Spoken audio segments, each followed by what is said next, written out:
Hello, and welcome to episode number 209 of the Lions Podcast. My name is Matt Brown. Stephen Andress joins me, and we are going to talk some NFL draft. We're going to talk some Major League Baseball, some NBA playoffs. We'll talk a little bit of golf as well. As always, everything we do absolutely free. So if you're watching us on the YouTube channel, go ahead and hit that subscribe button. If you're taking this in from the audio only version, subscribe, rate, review. Really do appreciate that as well. And then, of course, head over to the Lines, join that Discord, hop in there with us, chatting all the different types of sports, getting all the different types of picks that people are putting in. So be sure and do that as well. Stephen, let's kick things off here with the NFL draft. We are just a week away from that happening down the street from me here in Las Vegas. It is already causing all kinds of havoc, all kinds of trouble for me. Traffic, they're having to build this stage on the Bellagio fountains. They're closing lanes on the strip. It is impossible to navigate, but hey, it is going to be a fun time here. We have seen, if you go over, especially at DraftKings, they have a massive menu out there right now of different props that you can bet for this thing. And what we have seen is Aiden Hutchinson's number to go the number one pick overall has plummeted. He's plummeted at all the different books, and you can kind of find him in the minus 175 to minus 200 range right now to be the number one overall pick. Trayvon Walker picking up a ton of steam here as we approach, about 8 days out from the draft going live here. You said right before we started recording, so I'm interested to hear your thoughts, that you don't believe Aiden Hutchinson is going to be the number one overall pick. I can only assume that means you think it's going to be Trayvon Walker. I'm not necessarily convinced of that either, but I think it's probably one of those two. And first thing I'll kind of mention off the top here is that you and I have talked about this in the past when it comes to betting the NFL draft. I think one of the first things that people should keep in mind is, our personal opinions of the players and how good they are don't mean shit. Literally throw it out. It doesn't matter. We're not talent evaluators, and even if we were, it wouldn't matter anyway, because all it matters is what the GM of the team thinks. Right. And I'll take that a step further. All of the mock drafts from early in draft season after the Super Bowl that pegged Aiden Hutchinson as the number one prospect and had led to all the money going into this market to make him at one point minus 300 to be the number one pick also don't mean shit either, in my opinion. So when he was a 75% probability to be the number one pick, that was being built off of basically groupthink and mass consensus of mock drafts. Now, as we get closer to the NFL draft, that's when we start seeing reporting and anonymous sourcing from these teams, and in this case, the Jacksonville Jaguars. And the most recent reports from NFL insiders are twofold. One, that Trent Baalke likes Trayvon Walker and all of his athletic ability. The comp that I'm sure you've heard at this point, if you've been following the NFL draft, is Aldon Smith and his athletic freakiness when Baalke was the GM for the 49ers. But there's also another element here with the new head coach, Doug Peterson, kind of having a tug of war, lobbying, whatever word you want to use that pick on an offensive player. In fact, one of the anonymous reports said, it was from another coach in the AFC, I think it was Matt Lombardo that reported this, that it's the worst kept secret among coaches that Doug Peterson wants to use the number one pick on an offensive player, most likely an offensive tackle. So I've spread my bet on the number one pick between one unit, basically, the majority of that unit on Trayvon Walker at plus 350. He's shorter than that now, but I still think there's value. And I also sprinkled a little bit on Aquanu to be the number one pick at around 12-1 in the event that Doug Peterson, the new head coach over a failed GM, wins out in getting the owner to go with that pick with the offensive lineman. So I'm not sure which it's going to be, but I don't think any insider sourcing is what led to this Aiden Hutchinson price of a odds-on favorite to be the number one pick. Yeah, I have a Aquanu ticket, but that was before free agency. So I have an Aquanu ticket. I don't think it was mock drafts at all. I think it was just the way that free agency played out for the Jags. And so that naturally led people to a defensive player. They franchise tag Cam Robinson. They signed Scherf. That's 2 offensive linemen that they put in on big contracts. And so whenever you do that, you think, naturally you're not going to put all of your resources just on the offensive line. Right. And so the natural thinking was that, okay, well then they would take the number 1 overall player, which at the time, and I still most people out there, Aiden Hutchinson's at the top of their board. I mean, there are some people who are coming out now in favor of Trayvon Walker, but pretty much consensus across the board, Aiden Hutchinson has been the number 1 player in the draft the entire process here. Sure. So, for most I have people, a big ticket. Maybe not Trent Baalke though. Maybe not Trent Baalke. It's true. I have a big ticket on Hutchinson. I still think he's number 1. I mean, look, we're in draft season right now where you have to just understand that we're 8 days out. People are going to say and do and whatever they can to get you to click on their site or listen to their commentary or whatever. I mean, Mel Kiper's even doing it now. His latest mock draft had Sauce Gardner going number 2 overall and, stuff like that. I mean, this is that season where people are trying to get attention to their either entity or their draft or their commentary or their podcast or whatever it might be. When it's all said and done, it would shock me if they went offensive lineman after doing what they did in the offseason at the offensive line position. It would not shock me if they went with Trayvon Walker, but then it would be the largest and fastest rising defensive player we've ever seen in the history of the NFL draft. Now, we have seen quarterbacks that have gone kind of from out of nowhere to the number 1 overall pick. Let's, a la Joe Burrow just as recently as a few years ago. We have seen wide receivers kind of come from out of nowhere to go very, very high in the draft. John Ross, for example, could be another guy that you could kind of look at that was a consensus kind of bottom of the first round, beginning of the second round, ends up going way up high.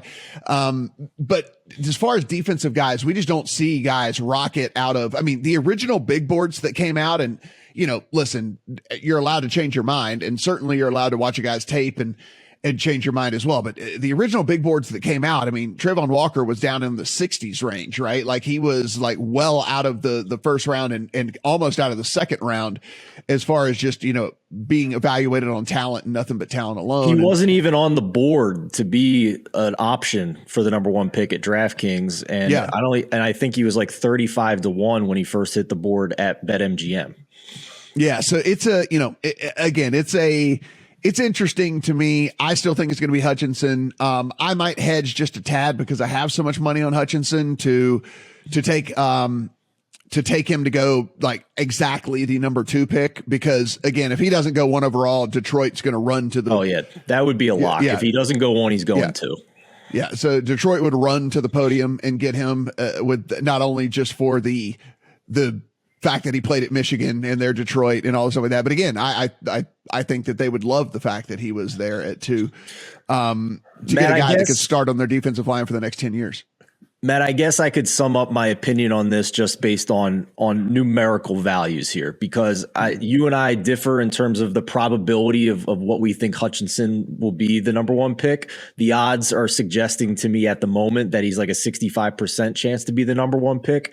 I just don't think he's even a 50% chance to be the number 1 pick now. So I'm trying to get a little bit of value on a longer shot after that. You obviously have a different opinion. If I thought he was like a 50% chance to be the number 1 pick, then I might still dabble a little bit and take a little bit of a worse price. So this just comes down to numbers for me for the most part.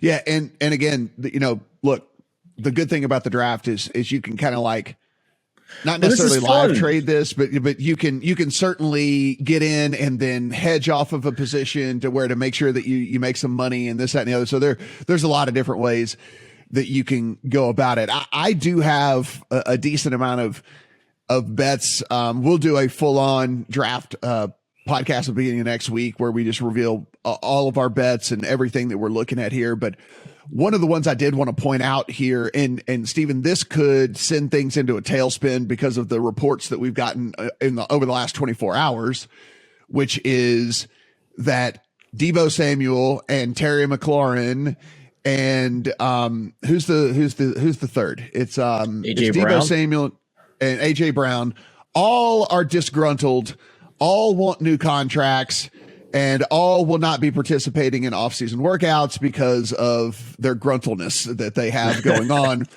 right now. And so this could definitely mess everything up. But I mean, you can go in and if you click at DraftKings, it's called Team Draft Specials. If you click on that tab, you can go to NFC North. You can go down to the Green Bay Packers and exact position of first drafted player. They're drafting a wide receiver. They have to. There's no choice. I mean, the free agent market is dried up. They're drafting a wide receiver. Like that's just going to happen. The problem with this being, Stephen, it's like I said, is, I don't know, maybe 48 hours before the draft, they decide to trade for one of these three disgruntled receivers, and then it just spirals everything out of control. And that's something as gamblers we just kind of have to deal with, right? I mean, weird things can happen, can derail, our position on things and can derail bets with all this. I got in on this one. The juice has run a little bit now, actually a lot of it. This thing opened maybe one of the best bets I've seen in the draft this year, as minus 120 on them to take a receiver. It's now sitting at 160-ish over there. But again, they have a couple of picks in the first draft, Stephen. Yes, I guess in theory they could take, a defensive player or whatever they want to do with that first pick and then take a wide receiver with the second pick. I think if anything, they take the best receiver on the board with that first pick to make sure that they get the guy that they want, or they package those two picks to move up to get the single receiver that they want the most in this draft. Again, caveat being they could trade for one of these three receivers that apparently wants either a contract or to get out of town. So, love the Packers taking a receiver because they have nothing. The cupboard is bare. If they do not please Aaron Rodgers right here, he might go and burn Lambeau down or something. So, Packers to take a wide receiver with their first pick is maybe the best bet I have in my account right now. I agree with you up until the point it gets the minus money, just because of that concern that they could wait to use their later first round pick on a wide receiver. If they are of the opinion that at that point, all of these receivers are basically interchangeable, but I don't know what their opinion is on that. I have a similar bet as well on the Atlanta Falcons to take a wide receiver with their first pick at 8th overall at plus 150. I mean, just like the Packers, at least the Packers have Alan Lazard and some history there and Rodgers there. Like the top of the Falcons wide receiver depth chart right now is like Zacchaeus and Damiere Byrd and Alden Tate. Like they're not even like wide receiver 4s on most teams. So, I got plus 150 on the Falcons to take a wide receiver. I don't see them trading a pick that high for one of these other receivers that are disgruntled and are going to command $20 to $25 million a year.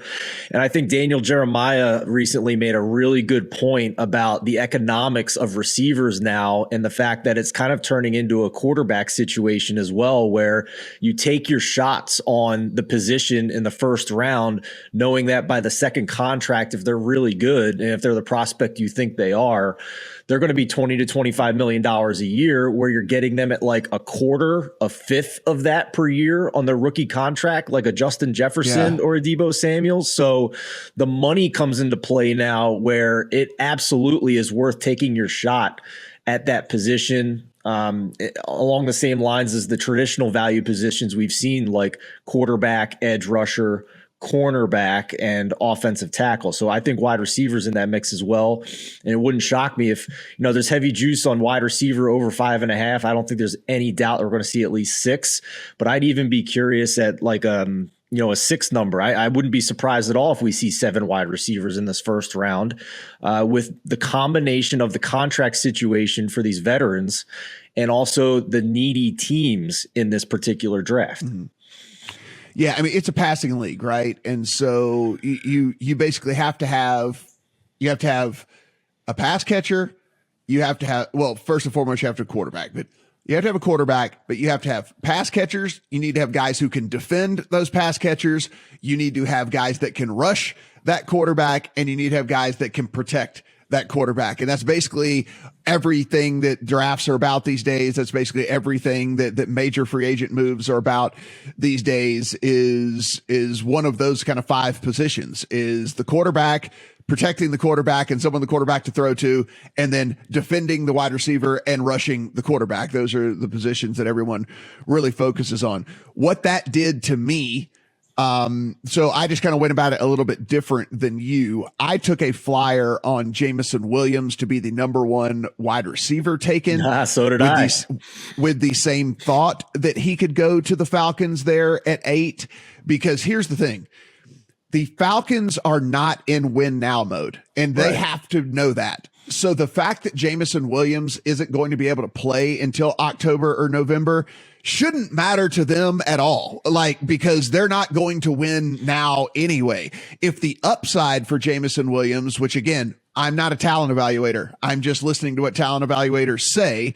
If the upside of Jameson Williams is Tyreek Hill and maybe more than Tyreek Hill, then if you're the Falcons, it behooves you to take him as opposed to one of these other guys that are more, might be more solid, but they are certainly upside. We know for the majority of these wide receivers, there's nobody who's losing their mind over Garrett Wilson or Drake London or Chris Olave or any of these guys.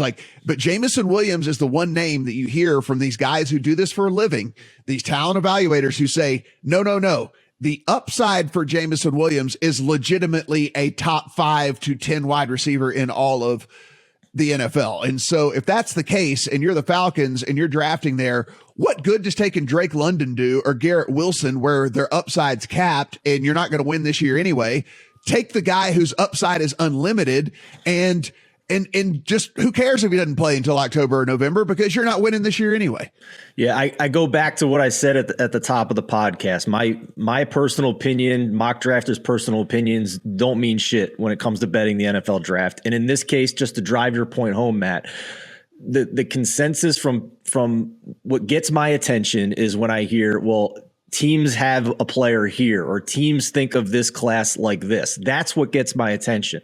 And from everything I've heard is what you're saying, that this is a deep wide receiver class, but there's not necessarily a top end guy like we saw with Jamar Chase or Jalen Waddle last year. So with that being said, what we've heard from these team sources and scouts and anonymous coaches is that there's not a consensus on who the number 1 wide receiver is in this class. The Falcons might have a different wide receiver on top of their board than the New York Jets, and the Dallas Cowboys might have a different wide receiver on top of their board than the Green Bay Packers and the Kansas City Chiefs. So, but what has been a common theme is that for the most part, everybody had Jameson Williams as the number 1 wide receiver in this class before he tore his ACL. And teams aren't as concerned as much about ACL recoveries as they were maybe 10 years ago. So for a team like you said, the Falcons, that have no dreams of being a Super Bowl contender this year, who cares if he's not going to be at 100% until November? If he was your number 1 wide receiver on your board pretty easily before he got hurt. And that's why I also bet him to be the number 1 wide receiver on the board. We've seen that shorten from, I think, like plus 700 a couple of weeks ago down all the way now to plus 200 at this point. So the one name, when Daniel Jeremiah comes out with his final mock draft, he's pretty in tune with the New York Jets. If he has the Jets using that number 4 pick on a wide receiver, everybody should very much pay attention to not only that it's a wide receiver, but also who it is. The Zurich Classic is an interesting tournament. Listen, some people hate it from a betting aspect. I get it. It's very hard to handicap. It's almost impossible to model. There are a lot of people who model. There are a lot of people who like to really dig into that type of stuff, us being a couple of those people. That said, I am okay with breaking up the monotony on tour. I am okay with trying to draw new fans in who might think that this is a cool deal, and so they might tune in and take a look. And of course, look, from a player standpoint, for the players, that's why this field is so star-studded. they get to go down to New Orleans for a week. They get to party down there after all the pressures of the Masters and things like that, and let loose for a little bit before they head into the second major of the year. So I am okay with this tournament. I know there's a lot of people who hate it. I don't know where you stand on it, but yes, from a betting standpoint, it is at least a little difficult to handicap. For sure. Here's where I stand on it. I usually put 3 units on outrights to try and hit like 20 plus units each week on a golf tournament. I'm not doing that this week. Like this is for fun, for entertainment for me, because I can't really model this field this week with pairs and the scoring format and the play format, where it's best ball on rounds 1 and 3 and then alternate shot in rounds 2 and 4. So and if you're unaware of what that means, just real quick, best ball on Thursday and Saturday, both guys play their own ball, but the best score is what the team marks down on the card. So if me and Steven were a team, we're both playing the entire hole. If I bogey it and Steven pars it, then we made a par for the hole. So that's how that works on Thursday and Saturday. And then on Friday and Sunday, they actually alternate shots. So I would tee off, then Steven would hit the second, then I would hit the third, et cetera, et cetera. So they actually do alternate shots on Friday and Sunday as well. So not only is it a team event, which is different in the first place, but they're playing 2 different formats throughout the course of the tournament. Right. So last year, the winners, Cam Smith and Mark Leishman, shot 18 under combined on the best ball days and only 2 under on the alternate shot days. So you have to go really low on those days. And there's really no way to like try and figure out how that's possible other than maybe looking at some birdie or better guys and realizing that their volatility is probably why they haven't won regular stroke play tournaments, but if they're making a lot of birdies, that's going to come in handy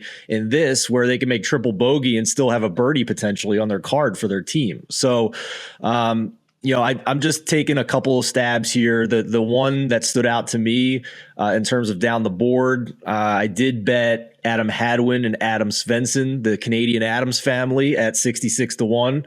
That has shortened a little bit, I think even as short as 40-1 at a lot of books. But along those lines, great ball strikers, makes a lot of birdies.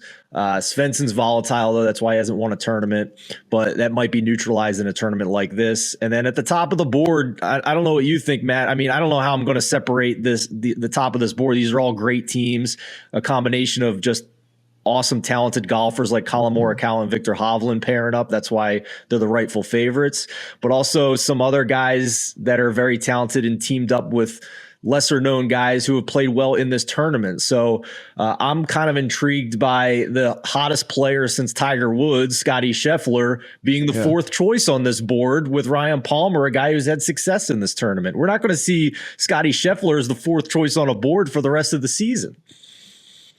I joined you in the Hadwin and Svensson team. That's the longest actually team that I have in my account for this tournament.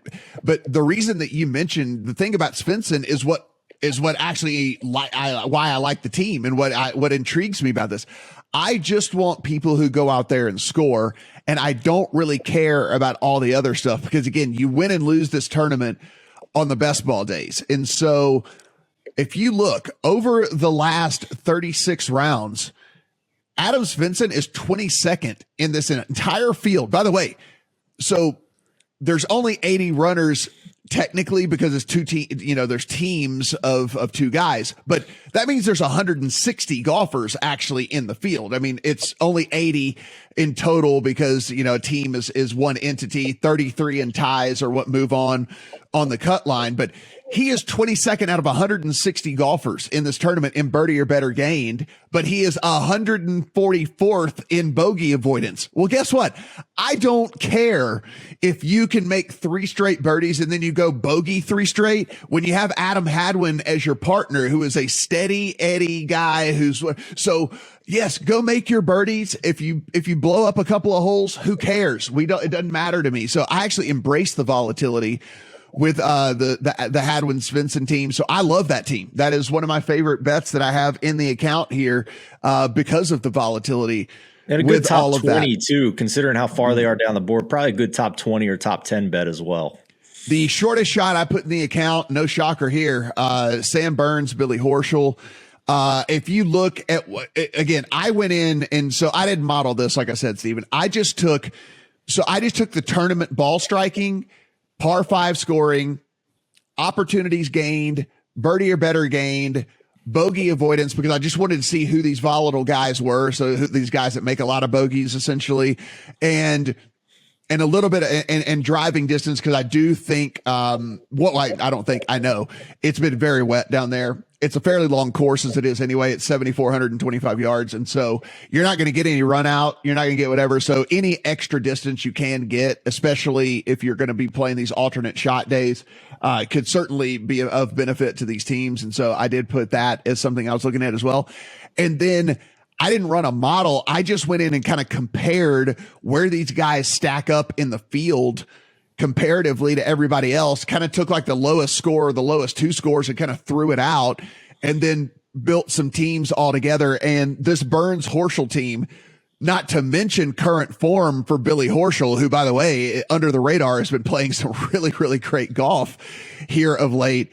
I understand it's a short team here, but they are birdie makers. They are actually, they do everything well in this tournament. So I love that team. It would not surprise me in the least bit to see Billy Horschel and Sam Burns take this thing down. Yeah, they played well in it last year too. They finished T4. They were 2 shots back of the winning scores, so they should absolutely contend this week. I don't hate the pick at all, and it's Bermuda greens, and Sam Bermuda Burns is on the team, so can't go wrong with that. Last thing I'll just mention is our golf writer John Hasselbauer put a nice little chart for everybody as well in his tournament preview. You can find it by just going to the drop down on the homepage of thelines.com under odds, under golf. You'll see John Hasselbauer. For a Zurich preview, he's got a nice little chart at the bottom. Strokes gained total plus birdies or better gained over the last 36 rounds, and a ranking for the team average for each of the pairings in this tournament. Just another resource that you guys can use to kind of try and navigate and figure out how to approach this wacky, fun little tournament. The rest of my card, I took the Joaquin Niemann, Mito Pereira team together. I think Mito Pereira, and I think you're of the same boat, I think Mito Pereira is going to end up being a multiple-time champion on tour. I think he has all the skills. He just hadn't been able to put it together for 4 rounds. Well, this is a team tournament, so he can rely on Joaquin Niemann, who has been one of the more steady and better players over the last 18 months on tour as well. Really do like that team and the skill set that they bring together. Will Zalatoris and Davis Riley, another team that I have in my account. I think Davis Riley is another guy that is probably going to find the winner's circle multiple times. He just hasn't quite put everything together yet. But again, we don't need him to put everything together yet. He's one of the longer guys out there. He's inside the top 25 in driving distance, so that's going to help this team. He's inside the top 25 in birdie or betters gained. That's what I'm looking for these like guys that are, and he gives himself opportunities as well. So I don't need to tell you about Will Zalatoris and how awesome he's been since he came on tour. So I'll save all that. But yes, the Zalatoris Riley team is also in the account as well. The only other team that's not in there yet, Stephen, that might end up before they tee everything off is the Schwartzel Bezuidenhout team. Schwartzel has been playing under the radar, really, really, really good golf of late. And I think, again, it's the same pattern that I have with some of these other guys. I think Christian Bezuidenhout is a guy that is going to end up finding the winner's circle multiple times over the course of his career. I think he's just way, way, way too talented to not win some of these tournaments that he has competed in, but then had one clunker of a round, and he kind of just keeps finding himself sitting in that mid-20s type range or something like that. So those are the teams I'm looking at here. And as I mentioned, it's a fun tournament, fun format. And since there's only 80 runners in this thing, I mean, you're getting some of these guys at 50, 55, 60-ish to 1 in a field that's only 80 deep. I think there's some decent value. No, I agree with you. And we need an official ruling on because in 5 seconds you said Bezuidenhout and then Bezuidenhout. I do it all the time because what is it? I don't know. No. That's the thing is I do that on purpose because then I can't be wrong. There you go. Yeah. I thought I was going to say Bezuidenhout, like Oh, well, if you do that, then we certainly can't be wrong. Then, if we get 3 different pronunciations of it, then we've nailed it. Nailed it. Don't worry about us. We're just sitting over here nailing everything. So yeah, it's South Africa, I think, has like 5 official languages, and I feel like his last name has every one of them in it. Yeah, I mean, seriously, it's unbelievable. But I do like that team as well. Schwartzel in really, really good form. And then, as we said, we'll just call him the Hoot. The Hoot is a guy that I think is poised for some big things on the tour. So real quick, Stephen, you'll have tons and tons and tons and tons and tons of coverage for the Kentucky Derby, but I did at least want to, 1, remind people that it's not that far away, and 2, give you about 90 seconds here to kind of talk about, 1, what we already know, and 2, what we can expect from content over on the lines. Sure. Just posted another article on the site this morning, on Wednesday morning, just with the finalized list of invites for the Kentucky Derby. So it's the final point standings. So each of those horses in the top 20 have the right of first refusal to be in the field. You'll also find at the bottom from Dave Bontempo the horses that posted the best buyer speed figures during prep season. And that's important because it is a metric that tells you which horses perform the best, no matter what the track condition was, no matter what the weather was, no matter what type of surface they ran on, whether it was pure dirt or synthetic. So that's an important metric to keep in mind, because 10 of the previous 12 Kentucky Derby winners posted a triple-digit buyer speed figure. So look at that. Gives you an idea of who the best contenders are. And you also might be able to find a couple of long shots here. Eli Hershkovich posted the final fractions theory for the Kentucky Derby, looking at which horses were running the fastest in the final 1/8 of a mile of their last prep race, because all of these horses will be running the farthest they've ever run in the Kentucky Derby. So we want to know which horses were coming on strong at the end of their last prep race. That's a nice way to maybe find some horses that are long shots or being ignored by the betting public come the first Saturday in May. But long story short, come race week, we'll have an in-depth podcast on the entire Kentucky Derby field. We will have profiles of every single horse that is running in the Kentucky Derby as well on thelines.com. Guys, the NBA playoffs are in full effect here. We're not going to talk individual games because we don't know when you're going to be either watching this or listening to this or anything like that. So we won't get into that. Head over to the lines, head over to the YouTube channel, which, by the way, absolutely crushing it. The Coast to Coast guys over there as well, breaking down all the games, all the props and things like that. But from a macro level, though, here, Stephen, what we have seen is the series that everybody was anticipating the most, the Nets and the Celtics, lived up to the hype, at least in game 1. A fantastic finish, buzzer beater layup. The Bucks went in and handled the Bulls, as kind of everyone thought, although the Bulls did put up a little bit more of a fight here. More than anything, though, is sitting here and trying to figure out which one of these teams is going to be the most dominant, because as we sit here recording this thing on Wednesday morning, the Suns play the entire second half without Devin Booker against the Pelicans because Devin Booker had a hamstring injury. Everybody thought the Suns by far the best team in the NBA, and rightfully so, because they were, and they are whenever they're fully healthy. That said, what does this change? Again, we don't know the full diagnosis as we record this, but I do want to at least put this together. How does your mindset change? What changes for you in all of this? If this is an actual hamstring thing here with Devin Booker and this Suns team, how do you view now the NBA just in general as far as kind of a power ranking standpoint? Well, in the Western Conference, they are not the even money favorites that they were coming into the postseason, if that is the case. In fact, we've already seen a bit of a market move here to win the West. Combine that Booker situation with just how dominant and impressive the Golden State Warriors have looked. And we're looking at a situation now where the Suns have slipped to around plus 120 to plus 130, depending where you shop. And the Warriors are inside 2-1 to win the West. So that tells me it's closer to a coin flip now between those two teams on who's going to win the Western Conference if Devin Booker is not 100%. And I think that's accurate. I do too.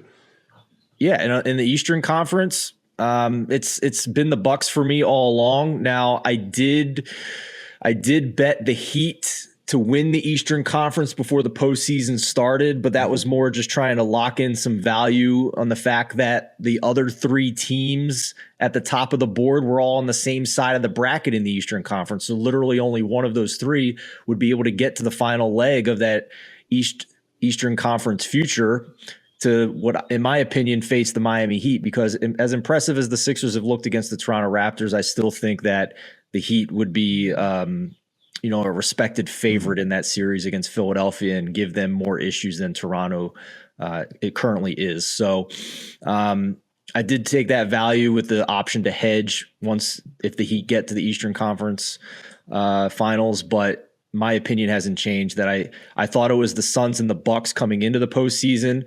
Now maybe it's the Suns and the Warriors, and that's where I'm at. Yeah, I would put in. I'm sorry, the Bucks and the Warriors, maybe. I already did, but I would still put in, if I was watching this or listening to this, I would still put in a Western Conference ticket on the Warriors, because again, that number as we get it right now is going to be much bigger than we're going to get it if anything official gets announced with Devin Booker. And here's the thing about having that ticket.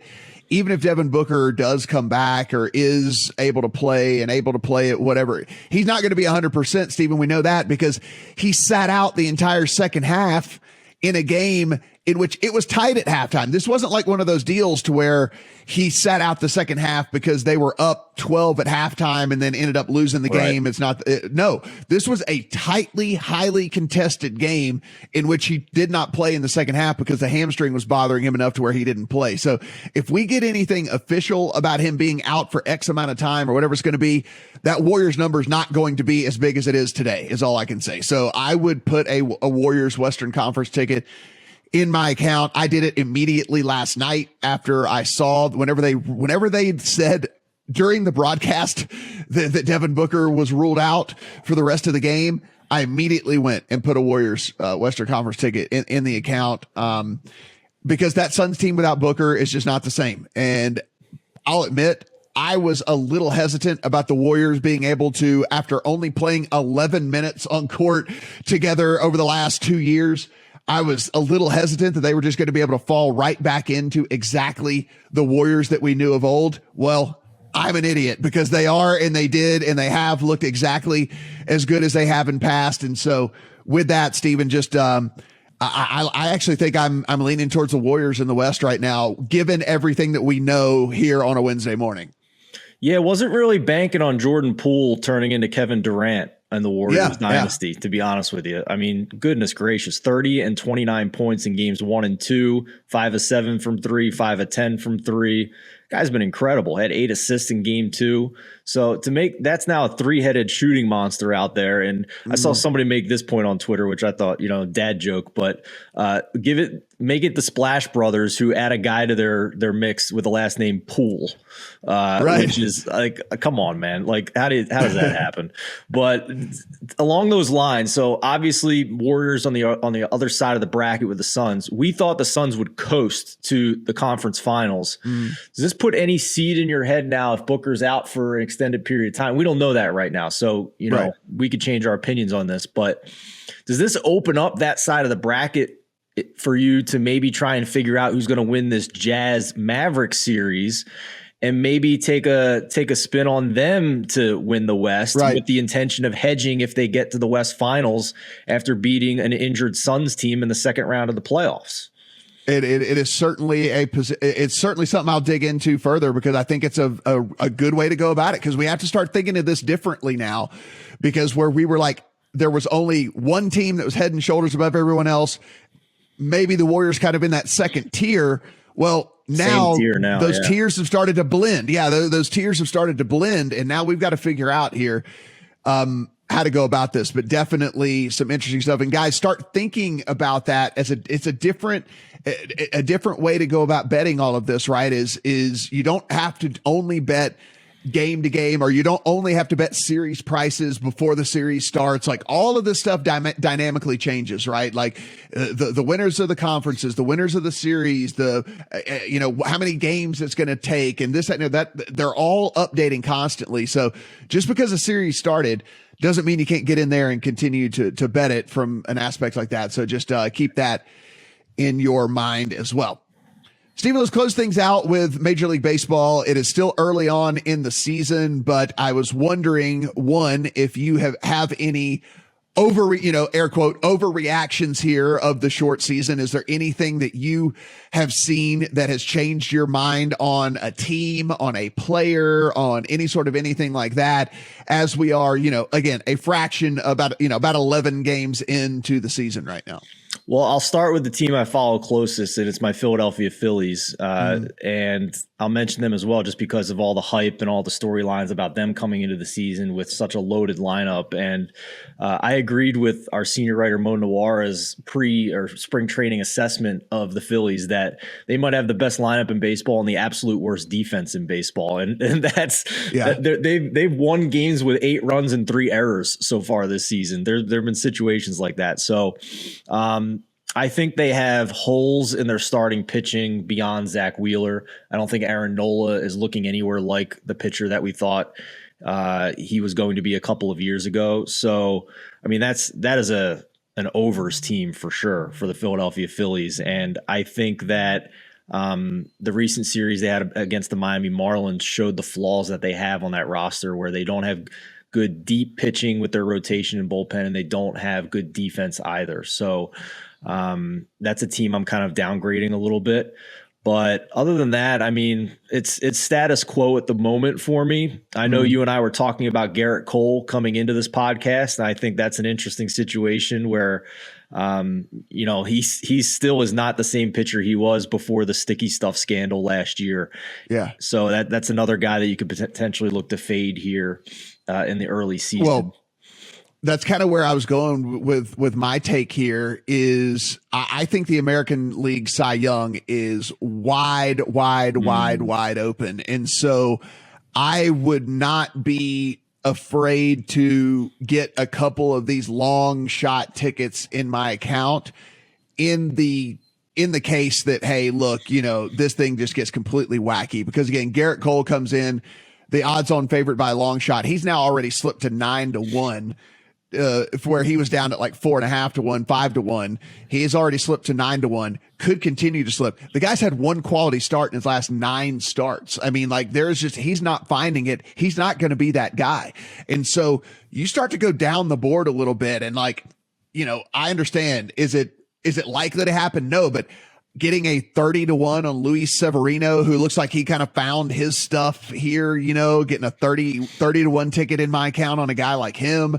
You look at a guy who, if he's able to come back, I mean, like Lucas Giolito has had to miss a couple of starts here because of an oblique thing. But if he's able to come back, I don't think missing a couple of starts would disqualify him. He's down at 15-1 now, where he was way shorter than that early on, but the injury kind of knocked him down as well. But the AL Cy Young, to me, completely wide open. And of course, with no DeGrom on the NL side, that thing is blown wide open as well. If you watch my video from back, I said, hey, get a Rodon ticket in your account. Go get a Woodruff ticket in your account. Now Woodruff down to 20, Rodon down to 10-1 to win the Cy Young. I still think, from a perspective on the NL side of things as well. Yeah, Scherzer's look good early.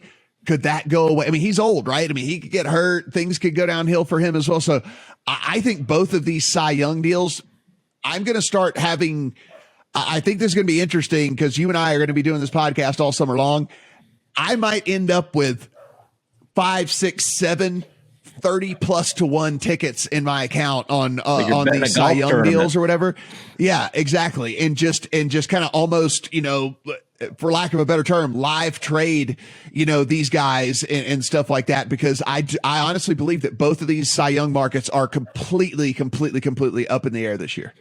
For sure. I completely agree with you. I have tended to add Cy Young around, June is typically when I go to add. I only bet one Cy Young spring training. It was Trevor Rogers, who is just gave up 7 runs to the Phillies in his second start. So I'm glad I didn't go too deep into that market to start the year. But I agree with you. The guys that were on the top of the market here are slipping in the early going. That's going to create value for somebody. I just think it's a little too early for me to start adding at this point, and maybe I sacrifice some odds and some value by waiting, but at least I'll have a little bit bigger of a sample size of who's doing the best. The one guy that is interesting to me, and don't hold me to this because I haven't added it to my account, but I think Kevin Gossman has looked pretty impressive in the early going, and I'm trying to remember here. This is a guy in recent years who's pretty darn good, wasn't he? I mean, pulling up his stats now from previous years. Well, last year was a career year for him over in San Francisco. Right, 2.81 ERA, 104 WHIP.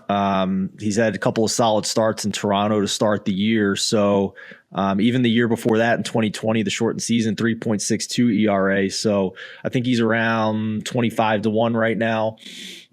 He's interesting to me to be, this doesn't matter too much in baseball because the voters are pretty good about looking at analytics and not caring about a team's record. But if the Blue Jays are a contender at the top, it certainly wouldn't hurt. And the other thing I'll mention too here, the MVP market in the AL is pretty top heavy to me. I had my eye on Byron Buxton coming into the season. If he would stay healthy, you can still find a 20-1 on him. I mean, this is a guy that could, hit 40 homers and steal 20 bases. So Vladimir Guerrero obviously is probably the favorite in my mind right now, ahead of Ohtani and what he did last year. And the fact that Guerrero is still a second choice behind Ohtani at this juncture is interesting to me. I know we're only a couple weeks in, but that's interesting. So maybe there's still some value on Vlad. I expect him to be at the top of the market, barring injury, the entire season. But that Buxton number at 20-1 is interesting to me as well. Over on the NL side, I did at least want to point this out. I think I'm going to tuck one in today, just have it in there, forget about it, and move on. But Ronald Acuna Jr. did start his rehab assignment in AAA for the Braves. This is a guy who would have been probably 3-1 to win the MVP, but because of the injury, you can find him at 8-1 right now to win the MVP. If you go to Steamer projections, even in 126 games, so he's projected to be back before that, but they have him even in 126 games. They have him with 36 home runs, 105 runs scored, 84 RBI, and 25 plus stolen bases in 126 games for Acuna. So he can put up MVP type numbers without having to play 150, 145 games and stuff like that. And so again, an 8-1, tuck it away, 8-1 on a Ronald Acuna, top 5 player in all of Major League Baseball. I think that's at least something I might just put in the account, walk away, and forget about it, and we'll see what happens towards the end of the season. But again, he did start his rehab assignment. He looks to be on track for that early May debut there for the Braves. And again, he can put up a lot of numbers fast. He can put up big numbers fast, and so Ronald Acuna at 8-1, I think, is at least interesting to me. The last guy I'll mention on that side is one that was interesting to me last year because he was traded in the middle of the season, still for reasons unknown. I don't know what the hell the plan was by the Washington Nationals to trade a good young player like Trey Turner. But he was right up there in total WAR, in fact, ahead of Bryce Harper. But for whatever reason, voters don't like voting for MVP on a guy that's been traded. It's never happened in the history of baseball. So now that he's going to be on the Dodgers for the full season, if he's going to put these WAR numbers up that were ahead of the other MVP finalists last year, like Bryce Harper and Juan Soto, and I know Tatis got hurt, but it was Harper and Soto at the end last year.